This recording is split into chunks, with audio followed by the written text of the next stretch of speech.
姊妹們，今期同大家分享一款充滿港式情懷嘅經典點心白糖糕，又叫做倫教糕，食起身清甜爽口，帶住淡淡嘅米香。今日就教大家用最簡單嘅方法喺屋企復刻呢度充滿小時候回憶嘅點心。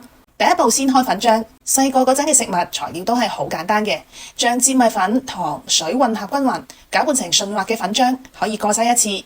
煲一煲滾水，攪到最細火，將粉漿放入去，一邊攪拌一邊隔水加熱。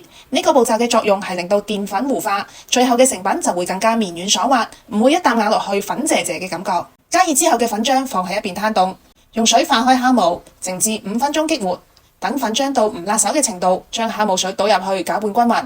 蓋上保鮮膜，防止表面乾結。放入烤箱35度發酵1個鐘左右。發酵之後嘅粉漿充滿咗泡泡，加少少食用油攪拌均勻，將氣泡燒咗。然後喺盤度搽薄薄一層油，倒入粉漿大概8分滿就 OK 啦。水滾之後上鑊，用中大火蒸20到25分鐘。蒸嗰陣千祈唔好開蓋鑊。時間到，完美嘅白糖糕出爐。正宗嘅港式白糖糕就係稍稍帶啲淡黃色，質地柔軟又有彈性。等佢完全攤凍之後，再脫模切件就唔會黐刀啦。入口清甜，帶少少發酵嘅微酸，呢個就係傳統嘅風味啦。你哋都快啲試下啦！